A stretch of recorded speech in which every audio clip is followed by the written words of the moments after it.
Okay, I'm ready to call the meeting to order. It's 4 p.m. This is the meeting of the Washoe County School District Audit Committee being held at 425 East 9th Street at 4 p.m. in the boardroom of the Washoe County School District building. Meeting is in order. Roll call. Ben Bartow. Present. Wesley Chugilern. He's not here. Todd Shipley. Here. Ronald Ellis. Here. Jennifer Thomas. She's not here. Vida Uzude. He's not here. And Nicole Lohr. Present.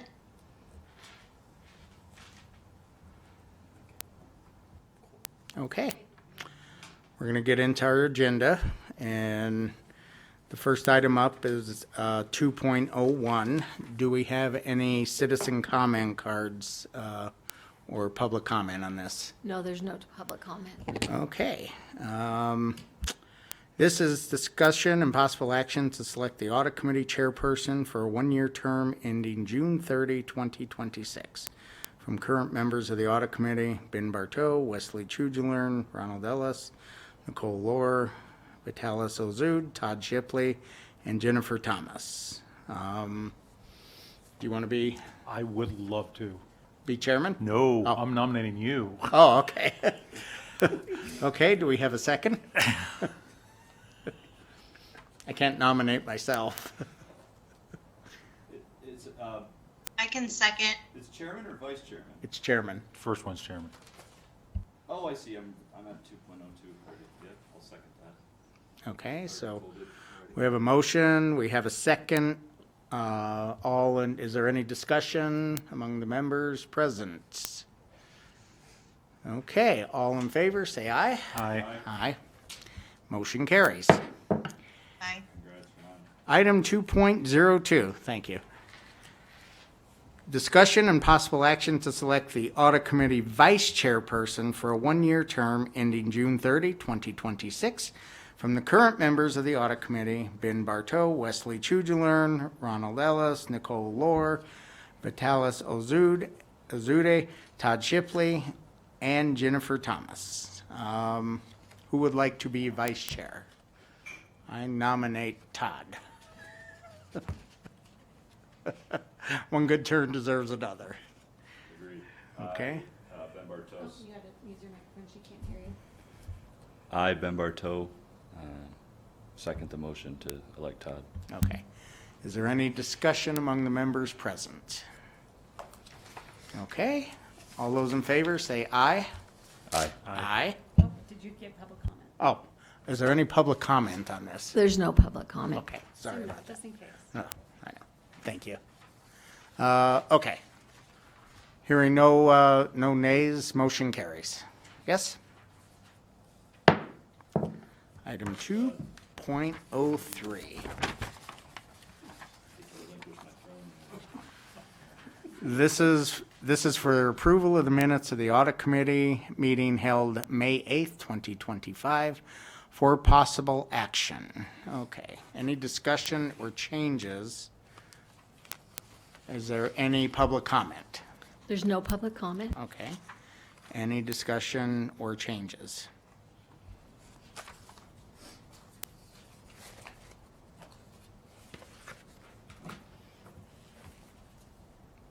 None? No discussion? Motion to approve the minutes as they stand? I, Ben Bartow, move that the audit committee approve the minutes of the May 8th, 2025 audit committee meeting. And may I have a second? Todd Shipley, second the motion. Okay.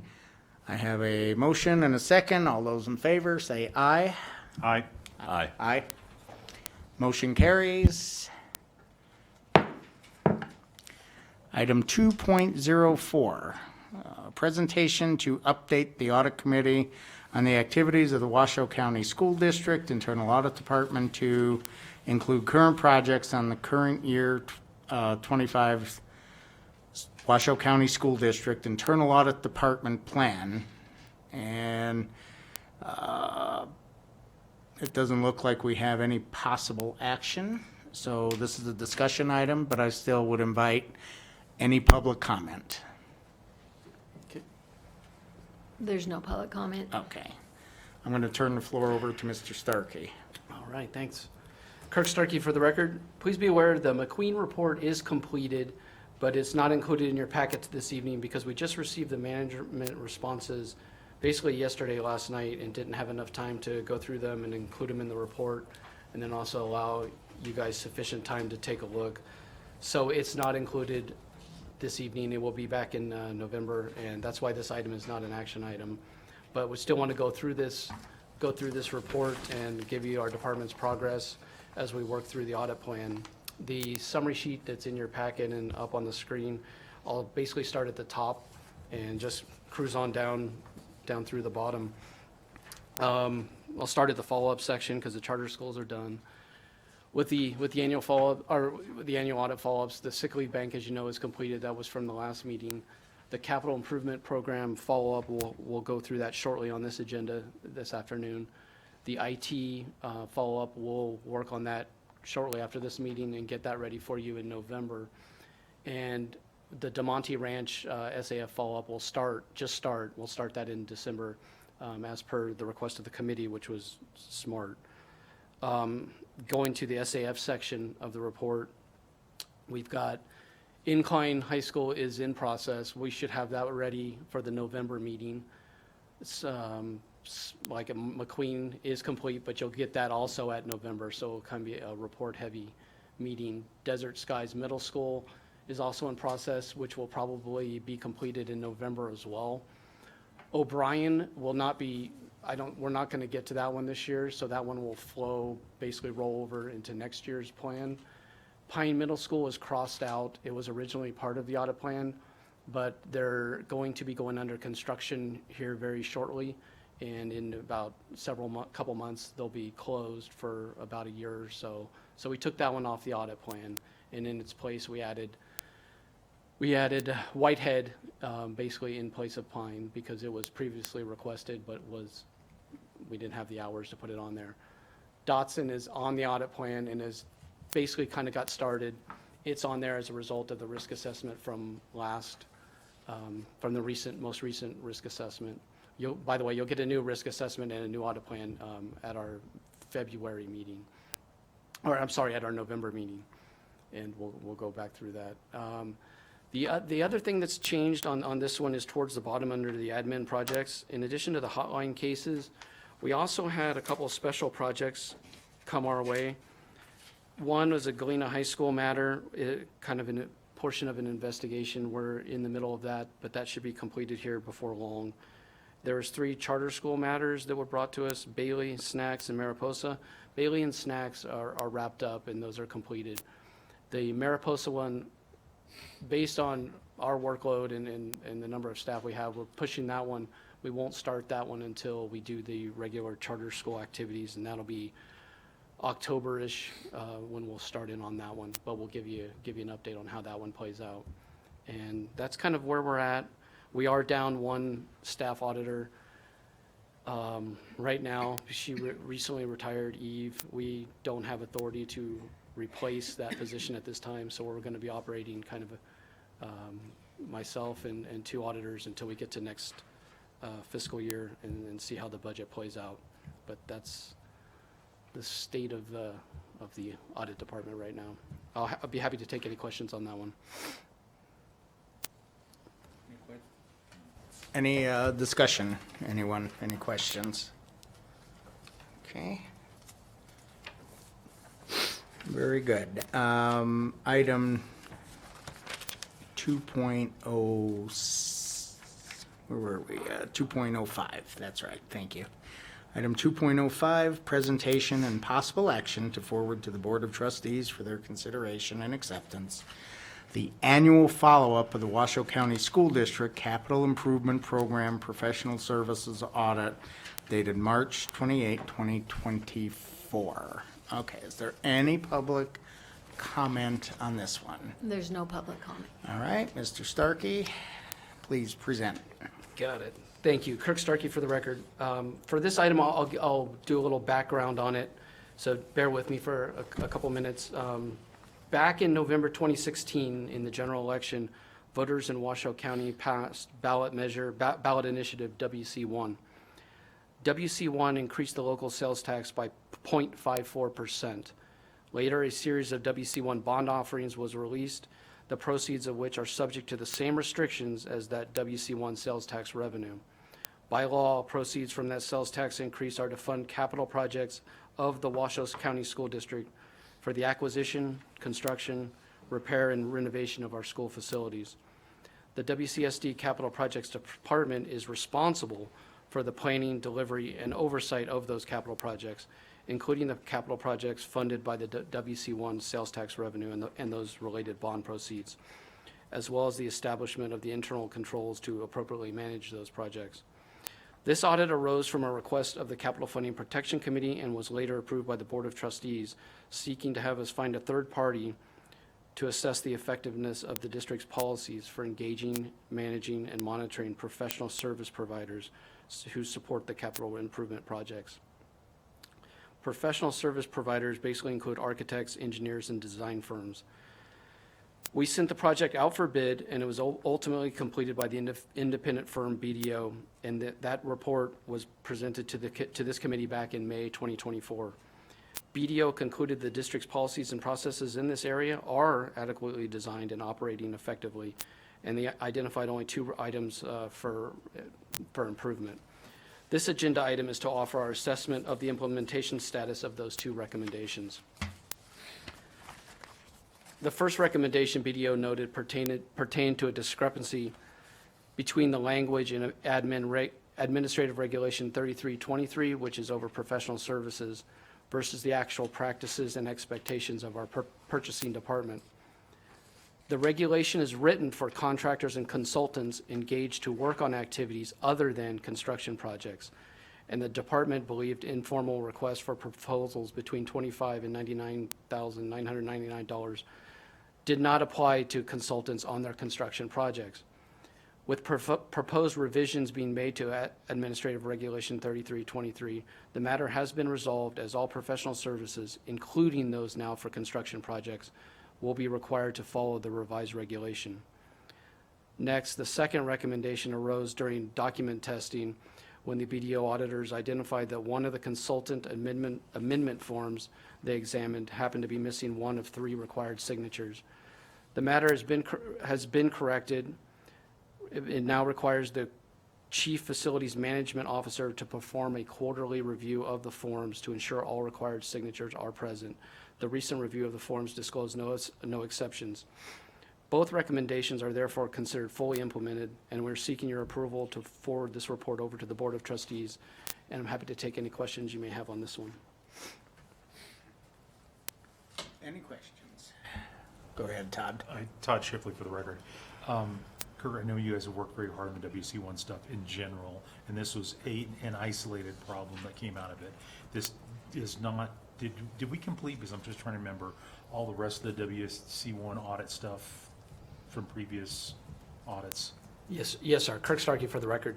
We did a previous audit through the Protivity consulting firm. They completed the construction side of the equation, and BDO was asked to come in to do the professional services side of the equation.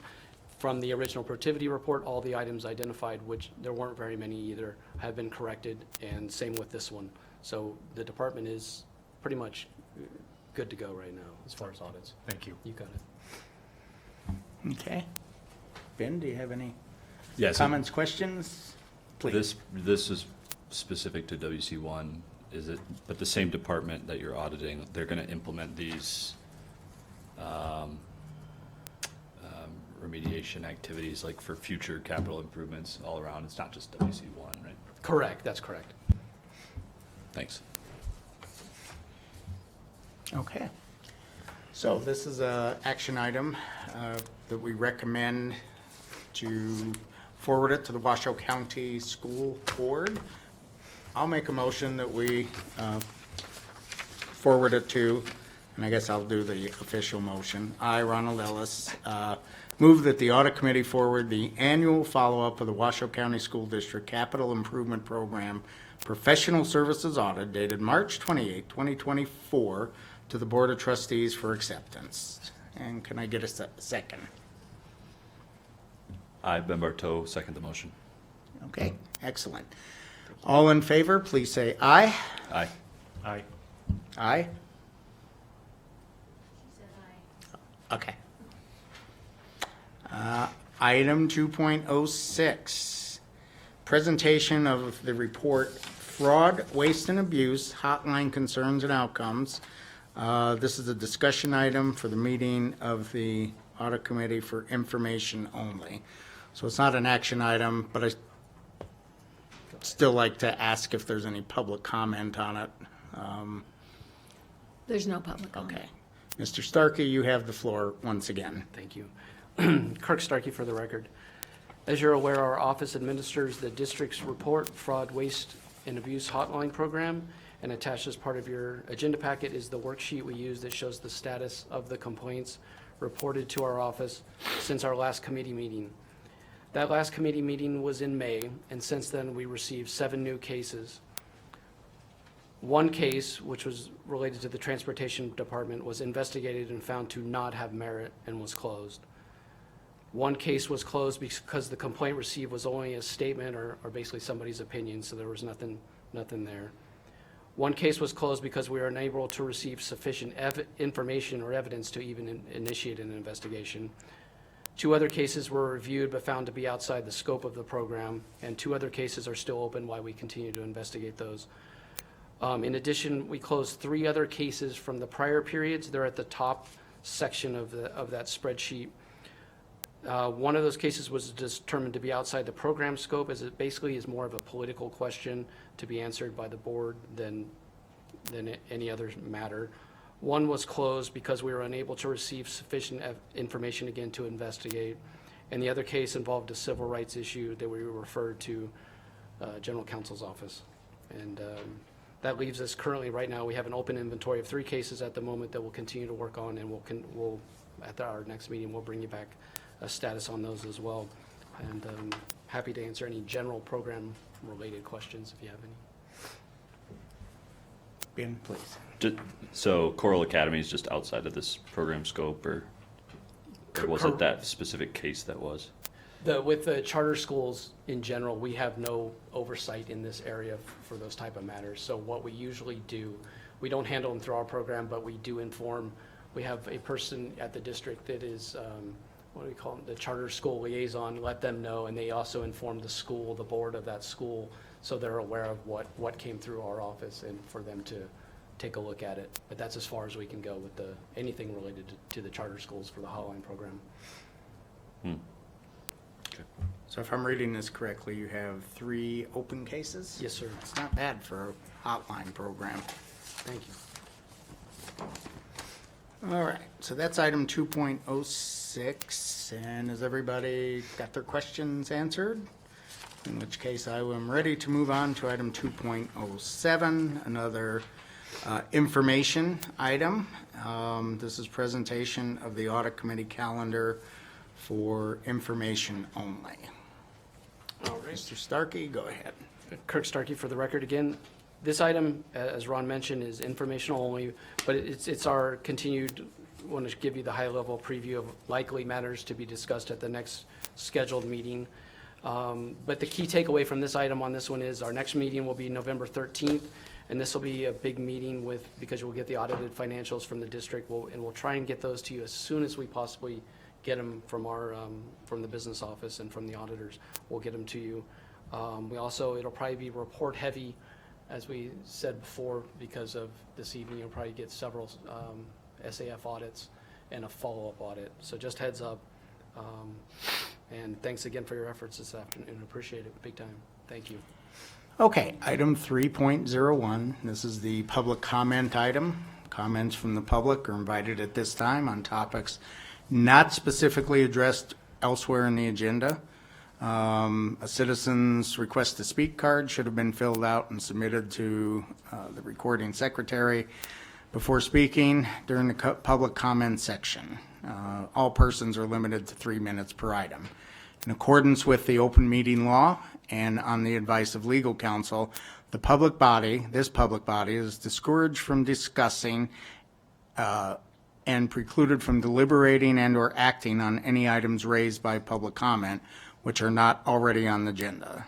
We may impose reasonable content neutral restrictions on public comments such as willfully disruptive comments that are irrelevant, repetitious, slanderous, offensive, inflammatory, irrational, or amounting to personal attacks or interfering with the rights of other speakers. Correspondence or written materials submitted for public comment by the general public shall be attached to the minutes of the meeting. Okay, all that being said, and I know I don't have to read all that, but do we have any public comment? We don't have any public comment. Wow, that was a long way to go for that. Your thoughts, Counselor? No, you did great. Thank you. Finally, approval by legal counsel. Item 3.02, next meeting date, as Mr. Starkey just alluded to, will be November 13th, 2025 at 4 p.m. Right here in this room, 900, what is this? 425 9th Street, Reno, Nevada. And item 3.03, unless there are any other things for discussion, which I think the meeting laws prohibit us from doing, I move that we adjourn the meeting. I'm going to adjourn the meeting. Yeah? Meeting adjourned. Thanks, Nicole. Oh, I wanted to ask her what that room was she was in. I'm going to issue a nationwide injunction. Maybe we need a microphone for the video call or gavel noise. Yeah. I wanted to ask her if she was in her, oh,